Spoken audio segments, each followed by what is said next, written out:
সুধী গৌরভক্তবৃন্দ, আমরা এখন অবস্থান করছি উখল বন্দন আশ্রম গোকুল মহাবনে, যেখানে ভগবান শ্রীকৃষ্ণের দামবন্ধন লীলা হয়েছিল। মাতা যশোদা যে ভগবান শ্রীকৃষ্ণকে উদুকুলে বন্দি করে রেখেছিলেন, সেই 5500 বছরের পুরনো উদুকুল এখনও রয়েছে। এই তো আপনারা দর্শন করছেন, এটাই হচ্ছে সেই 5500 বছরের পুরনো উদুকুল।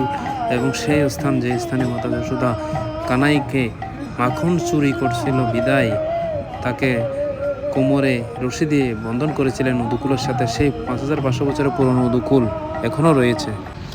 এবং সেই স্থানে আমরা গেলাম এবং ভগবানের উদ্দেশ্যে দীপ নিবেদন করলাম। তো সেই দিব্য উদুকুল যখন দেখলাম অনেক শিহরিত হলাম। এটা হচ্ছে যশোদা মাতা, সে দিব্য উদুকুল এখনও রয়েছে। যে এটি অনেক বড় ছিল, 5500 বছরের পুরনো উদুকুল, মানে এটা অনেক ক্ষয় হয়ে যাওয়ার ফলে ছোট হয়ে গেল।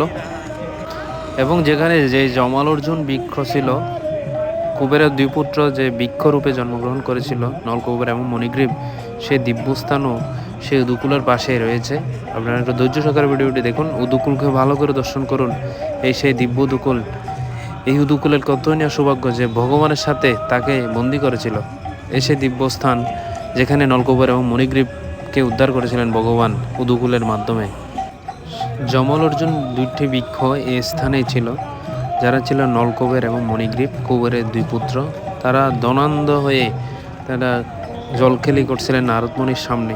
তখন নারদমণি তাদের অভিশাপ দিয়েছিলেন, তোমরা দুইজন গোকুলে বৃক্ষরূপে জন্মগ্রহণ করে তোমাদের ভগবান শ্রীকৃষ্ণ উদ্ধার করবে।